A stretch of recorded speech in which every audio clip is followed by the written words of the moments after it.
Okay, guys, it's today's going to be a really fun session. I'm already laughing over it. So I know this topic is really serious, and we are looking at things like NFTs and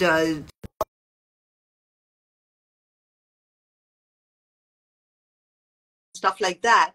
But trust me, this is going to be a nice, interesting session because we have two really chilled people. So one is Subha, who's the artist. You can't seem to hear me, Javeer says. And the other person is Rupali Tomar, and Subha is the artist who's going to be telling us about NFTs. Rupali is a finance professional and a collector, and she knows a lot more about about a topic like NFTs than me. So she's going to be asking more and more questions after I get over the basic points. Two quick matters. Can you both hear me? Yes.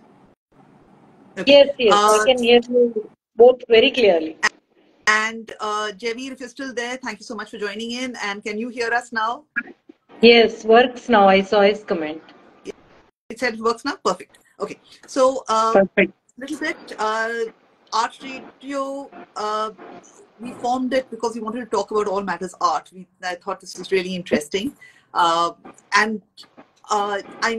It started out, we seem to have covered a gamut of various subjects from the early independence time, like Amrita Shergill. We have moved to all of Bihari literature, and now we're coming to something extremely, I'd say, 2020. And nobody had ever heard of a topic like this before 2020, which is NFTs on non-fungible tokens. Now, Subha, who actually works on NFTs, is going to explain to us a little bit about what is NFTs, what is cryptocurrency, what is the blockchain, why do you put NFTs on blockchain, and how is this art different from the art you put on a notebook or a mug? Yeah, good one. Yes, definitely. I'm answering that question for sure. So I think to start with, very happy to be here, and around 2020, end of 2020 is the time that I quite accidentally landed into the NFT scene, right? I used to put up my artworks quite regularly on Instagram, and one of my friends who's a professional photographer, she just mentioned once, and she said, why don't you create NFTs of your artworks? And I was quite piqued, I said, what the hell are NFTs? And that's how my journey began around early 2021. And I just sort of updated myself with reading, learning, attending a lot of these Twitter spaces. And there used to be Clubhouse chat sessions at that point in time. But cut to 2023, and here we are, and we are talking about NFTs, and I'm truly happy that we are talking about it. And hopefully the crypto winter will end sometime very soon. And yes, shoot, I'm ready, Rupali. Hi, Shubha. Just to start off with, if you could just try and link, why did NFTs become so popular, and what is the connection with blockchain? I mean, because what I recall is that Guys, let's go back one step. What is a non-fungible token, and what is the blockchain? Yeah. Okay, let's start with that. What is a blockchain and what is an NFT? Okay. So, yeah, okay. Let's go back a little bit and say what exactly is the blockchain, right? Because blockchain itself is something very different from what we know. And basically, in very, very layman terms and very simple, because I'm not I'm not a coder, I'm not a software engineer. I used to be a marketer and a media planner, and I'm an artist now, right? So that's why I'll go right to the basics, a very simplified way of explaining the blockchain, right? Because all NFTs first rest on the blockchain. What is the blockchain? A blockchain is basically nothing but a very decentralized network of computers, and all these are basically distributed Basically, it's a decentralized and distributed public ledger way that is used to basically record transaction. Now, just think of a very simple way in which information is stored. I go to a bank and the bank basically has all my records of transaction, how much money I have stored and how much money I own. Correct? But all these records are stored centrally in the bank, which means that to the limit that I get my passbook update and my records, you know, regularly updated whenever I solicit for that information. Apart from that, what else happens to my money and who transacts with that money, that part is just not something that I get access to. And I'm talking very layman terms, right? But however, think of a system where every transaction that I do and how that money further flows into multiple areas of distribution. Suppose that were to be stored across different computers, and all the computers had the same set of data or transactions. This means essentially that none of this data can be tampered with by any individual across the world. Correct? This is all happening real time. It means that this is a very decentralized way of keeping a public ledger, and it means that A, all the information is intact, it is uniform information, and B, the other important aspect is that I also have complete transparency in terms of understanding where my money is going. For example, if my money were to be lent to somebody at, say, an atrocious amount, I at least get to know, right? What I do about that is a separate matter. But in the same way, for example, large sums of money, how are they funded? Where are they used? All this information becomes real time and transparent. So that is a blockchain. Now, cut back to what is an NFT. You want me to speak about that, or I'll also, I think, elaborate a little about what is the main purpose of blockchain. So now we understand what is a blockchain, what is the main purpose of a blockchain. The whole the whole purpose of blockchain as a technology is it is foolproof because the code cannot be broken. And even if the code gets broken in one place, remember that this information is stored across multiple nodes, right? So if somebody tries to tamper with the code, that somebody has to actually take this effort and spend billions and hours to actually break the code across. It's not physically possible. It means safety. And in such a system, if you were to store and create and continue a lot of transactions, it basically, that's the whole purpose of creating, storing and transacting multiple types of assets. Think of it that if, for example, a big part of that is used currently for financial, government transactions and real estate. I mean, there are multiple use cases, right? Like healthcare, and then we'll come to art, right? Art is primarily going to be a focal area of our discussion today, and we'll then see how, in terms of NFTs, what can you do about this blockchain in terms of how does an artist view it? Yeah, so small question, because Rupali is going to ask this in much more detail, but I'm going to come back to exactly that. I've seen Raja Ravi Verma's and people making stuff out of Raja Ravi Verma's and selling it as an NFT. And a non-fungible token by definition is something which cannot be exchanged, which has, am I right in this usage of my word? It cannot be exchanged by anyone. So you're taking something which is in the public sphere and trying to make art out of it. And how fair is that? Okay, now what you are talking about is, Ritika, about the ethics of it. Okay, what we are talking about is the technology and what are NFTs and how. I completely get your question. Now that's something which honestly, and this came up quite a bit, right? I remember in 2021 and 22, I saw lot of classics, masterpieces being, sort of picked up, being converted a little bit, calling it an inspiration, correct? And that's sort of also, I was told that the creative liberty that people as artist, one could go and take that creative liberty and go and tamper with. I'm using the word tamper, probably that's wrong, but I Wrong was word. Yeah. told that it's more of creative liberty. But I don't agree with that as an artist. I would never want to go and touch a master's work and, just play around with a little bit and call it my work. I would find it wrong. And maybe I'm Yeah. sort of And answering your your question. works are completely your works. I mean, you've not Yeah, yeah. copied or So, used that. Yeah. no, no. So my process is very simple. I primarily work with acrylics and watercolor, and I also do a lot of pen and pencil work, Ritika. And what I do is I simply transfer it then to an iPad, or I work with a lot of these apps that are available on a mobile phone, including Canva, right? And then I play around with layers and I create something which is neither digital and nor sort of my original work. And usually my originals, I keep them completely exclusive and separate.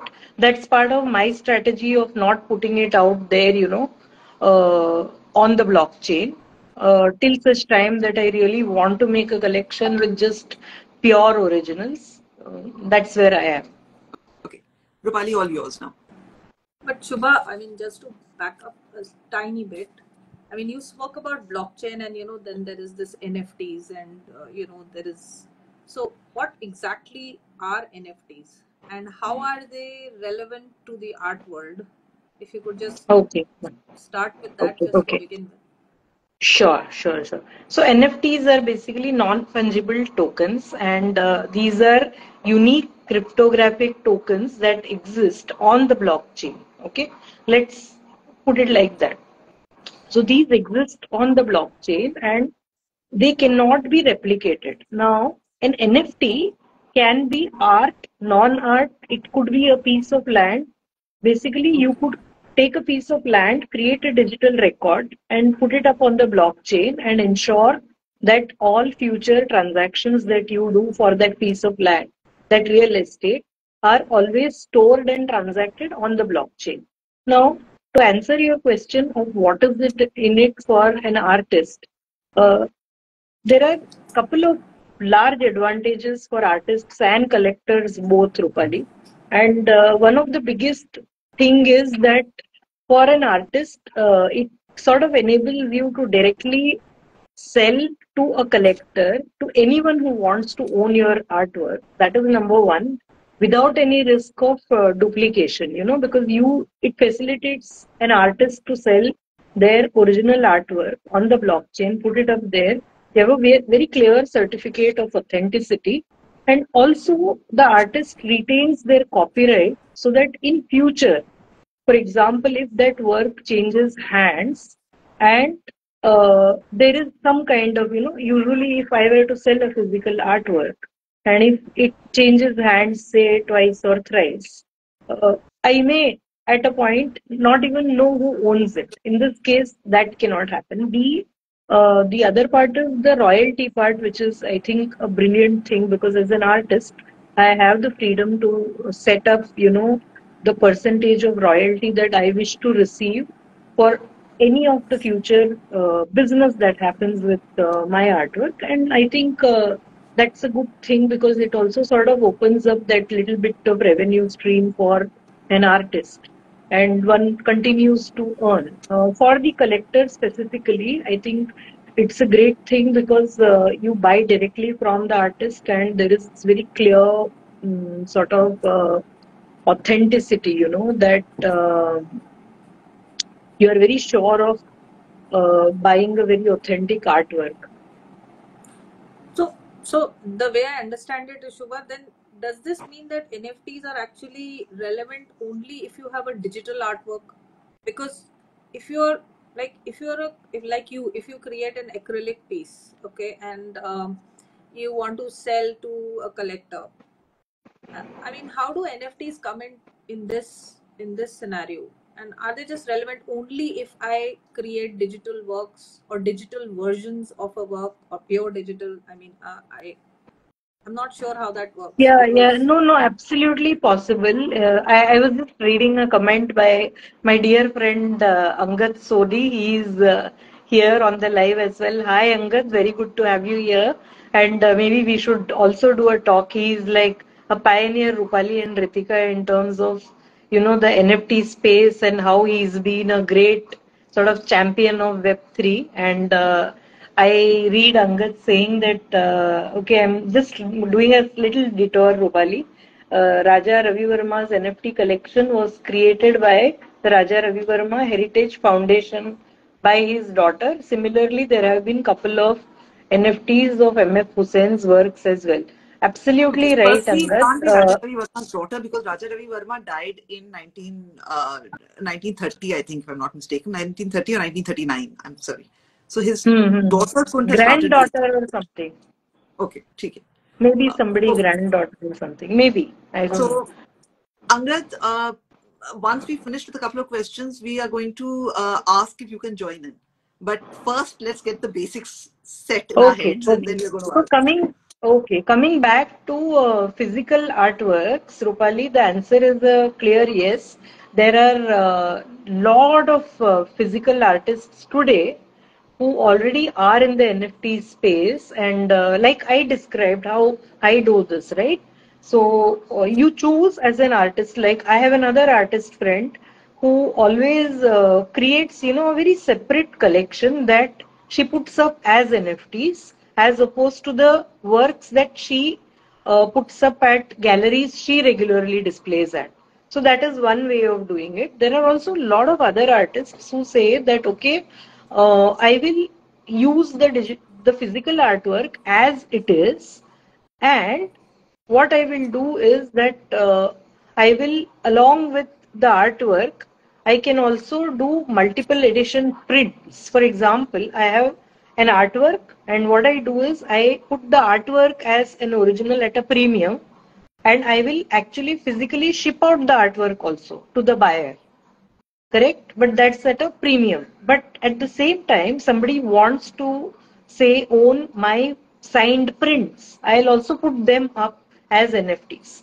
So end of the day, the point is there are as many multiple ways of monetizing your artworks as you wish to, if you were to use physical art, and then there are artists who also, like I remember this musician artist who basically put up his music video as an NFT. And there is a chef who actually put up a, gourmet meal, limited edition, as an NFT, and said that, okay, this would be possible across multiple locations across the globe. So I think, yes, one is I'm talking of physical art, but at the same time, you also have multiple forms of art that one can put up as experiences, and that again could be NFT as well.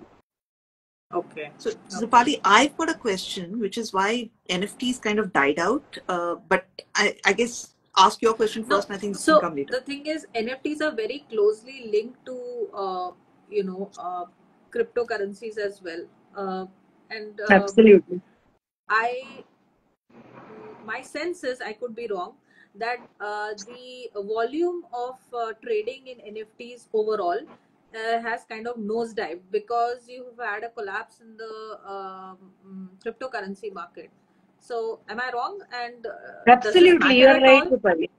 Does No, this no, matter at all absolutely, for artists? absolutely. It matters for artists, right? Because if the market is down, and right now what we call it a crypto winter, and obviously there are like lots of artists who put up their entire, art collection out there on the blockchain. And like in any market, if the market is down and transactions are not happening, of course it will adversely impact the kind of transactions happening on the art front as well.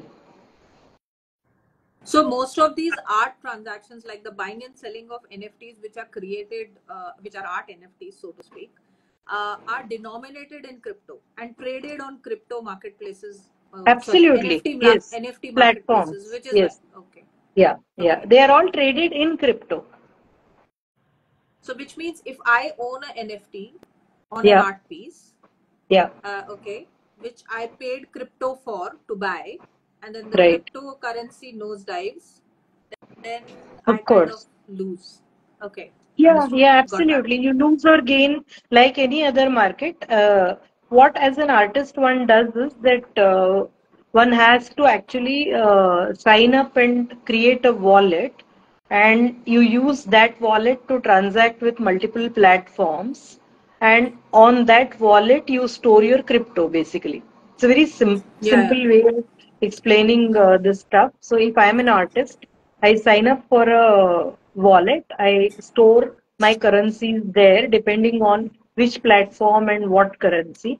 And that is the currency that basically is used to transact in terms of if my artwork sells, I receive cryptocurrency onto that wallet. And that is basically my way of making money. And later, much later, you can decide whether to convert it into your local currency, Cash etc., out. etc. Not Okay. not cash it out, but I'm not getting into that aspect at all right Yeah, now. right, right. But you know, it- uh, if I own an NFT on a, say, if somebody's created an NFT on an artwork, okay, and a famous artwork, and Right. I own it, and I own it. You know, what's the fun of owning it instead of, let's say, it's a really masterpiece artwork, and I Right. instead of owning that NFT, I go to a museum and kind of buy a print of the same artwork, or buy a merchandise or something. I mean, why should I buy it? Why should a person buy an NFT? An ordinary person, like No, no, no, me, just absolutely fair question. And I think it's a very good question, Rupali.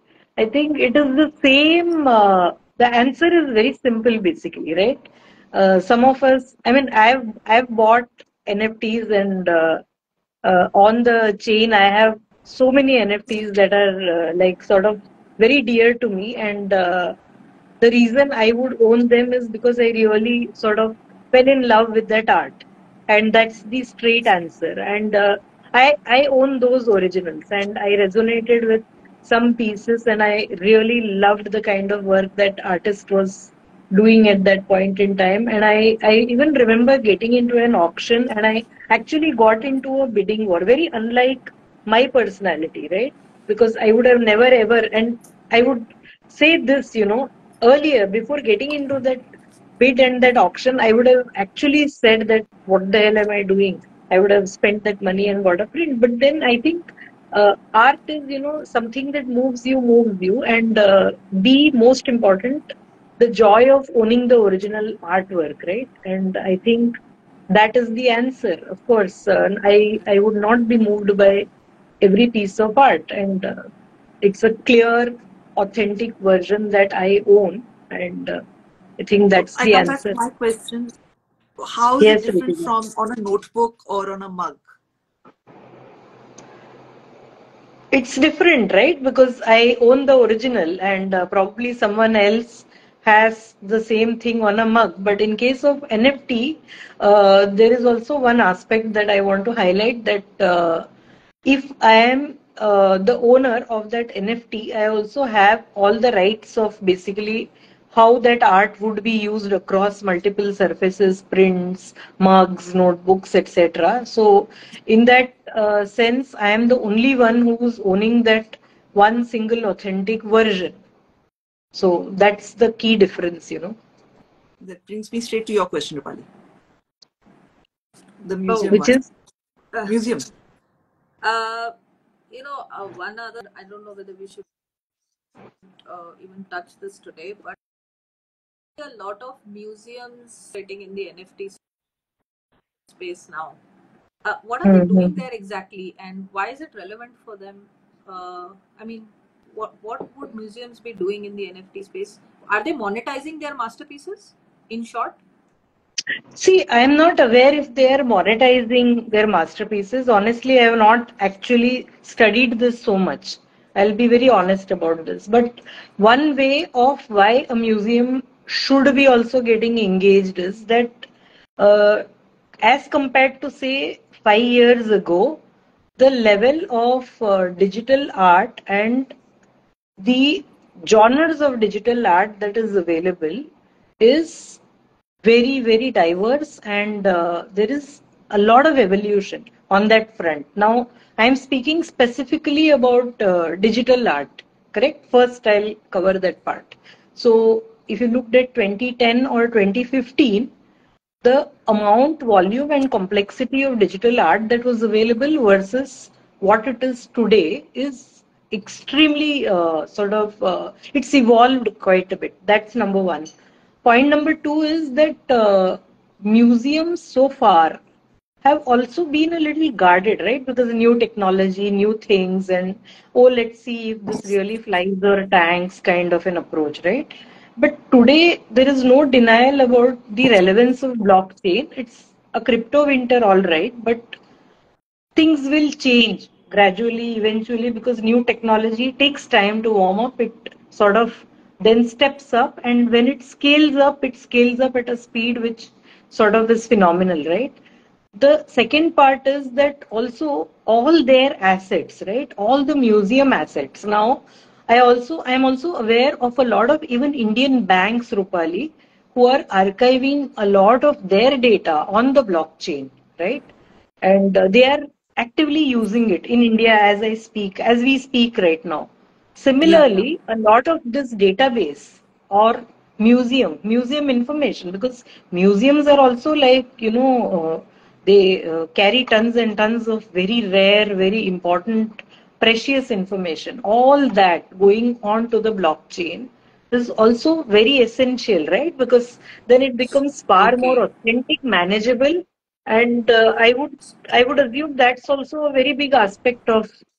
So, so I would kind of imagine like, digitize all your Yes, digitize all assets. your artworks, put all the Yes. documentation, provenance, all of that Yeah. on the Yeah. blockchain, and then Authenticity, ownership. Absolutely. Yes. okay. Then So, who so owns basically, it?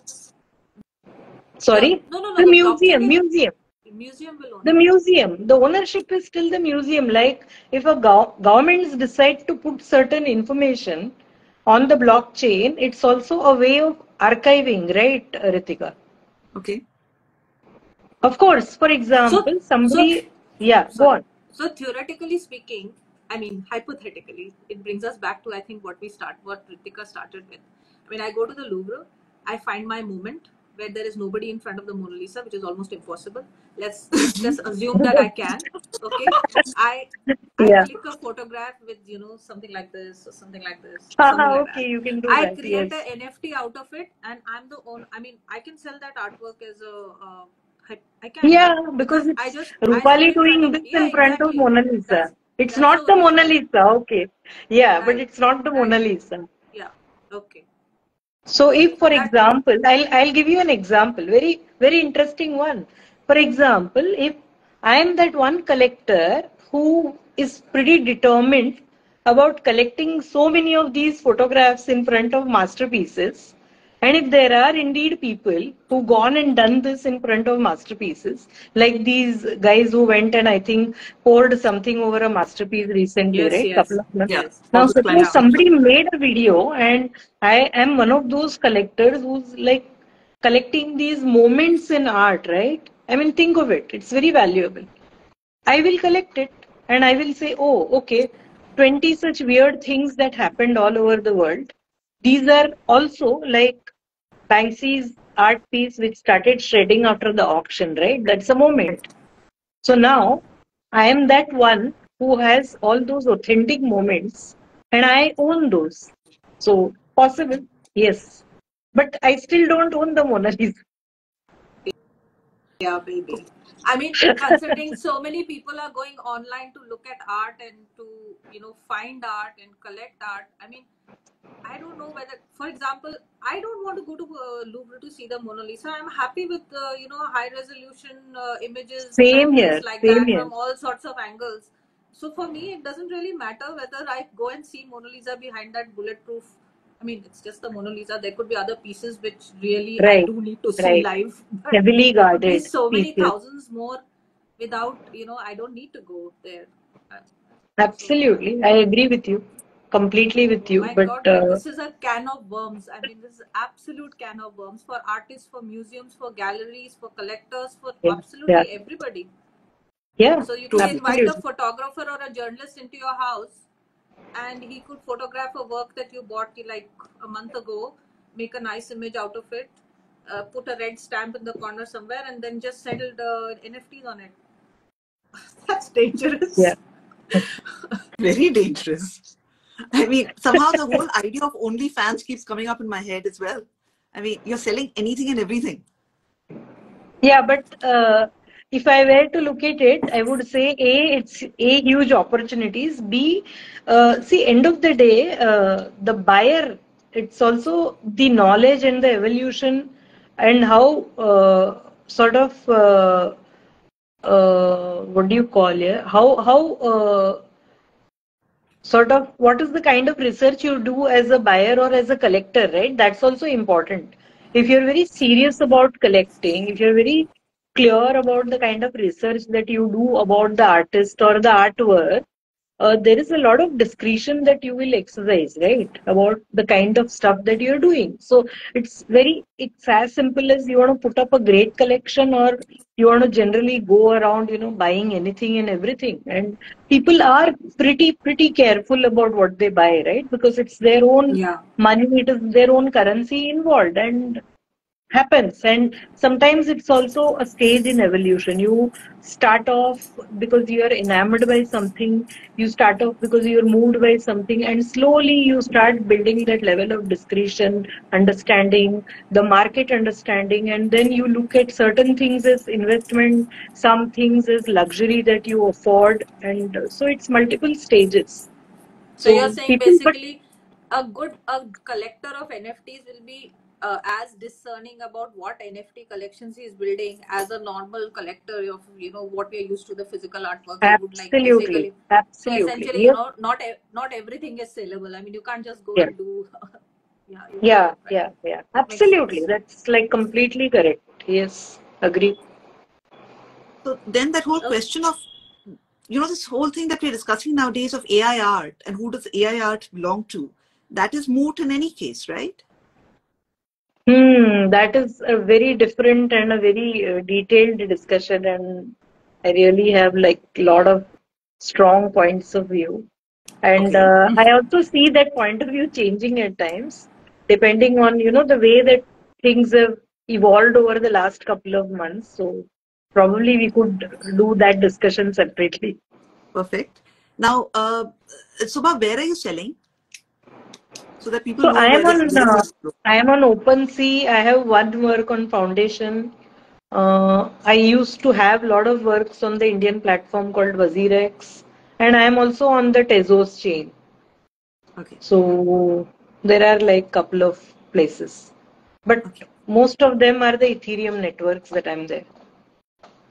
Now, for me, this is completely hung. Do we want to see if anyone is able to join us, or we are holding this conversation in another side? Is Angad Yes. around? I think I can invite Angad.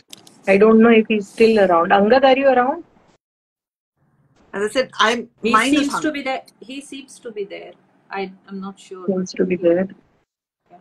We can pull him in actually. Angad, you can send a request Send a to join. request to be in the video, right? Yeah.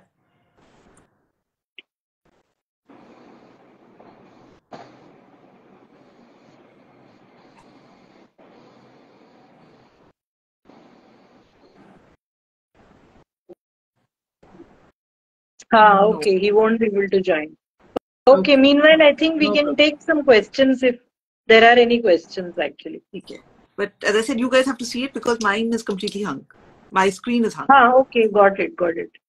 Thanks, Angad. He says loving the conversation though. Yeah, Thank it is. you. It's very. And we started this conversation on a private chat, and it was just so much information. I was like, no. We have to get more people involved in this conversation. This is too good.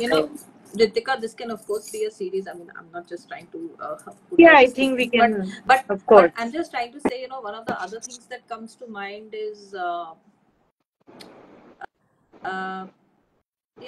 do you actually build a collection of NFTs? Because when I go to an NFT marketplace, especially on the art side, Right.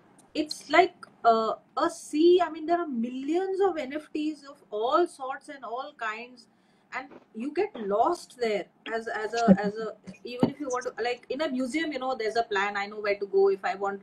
If I want, Right.